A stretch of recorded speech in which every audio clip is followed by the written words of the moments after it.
1 year on, but the war in Ukraine shows no sign of abating. The conflict has taken more than a nation's territory. Its economic and humanitarian ramifications have been felt all around the world.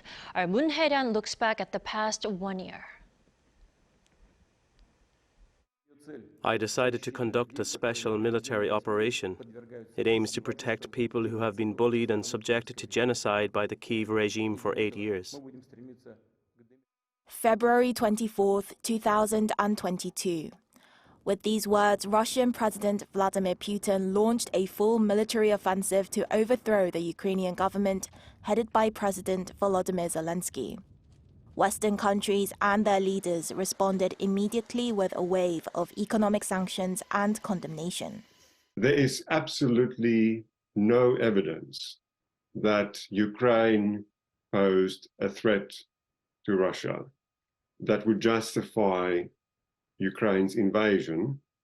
And that is why the United Nations General Assembly also regarded the invasion of Ukraine by Russia as unlawful under international law. However, Russian forces marched on and took control of regions bordering Russia and along the coastline. The action was met by Ukrainian resistance, aided by Western-supplied weapons. Ukraine retook much of the northeastern Kyiv region, damaged the Kerch Strait Bridge, a crucial supply route linking Crimea with Russia, and pushed Russian troops away from the city of Kherson. But the Kremlin declared the annexation of 4 Ukrainian regions: Luhansk, Donetsk, Kherson, and Zaporizhia. While little territorial gains were made, the war has had a devastating impact on people's lives. The war claimed the lives of an estimated 40,000 civilians and resulted in 8 million refugees across Europe alone, making it the fastest-growing refugee crisis since the Second World War.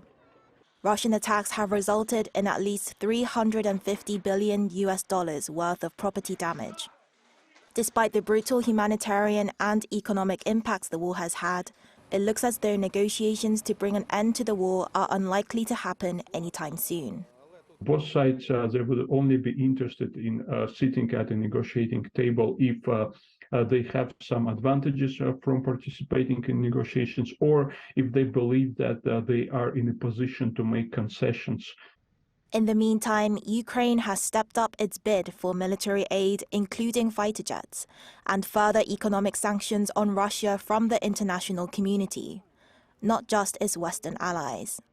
So I think a long-term perspective of any foreign government is to provide Ukrainian government with as much assistance, in particular military assistance, to help its defense war effort. A year into the war, Kyiv remains standing, but whether it can continue to do so is in the hands of more than just Ukraine and Russia. Moon Hye-Ryeon, Arirang News.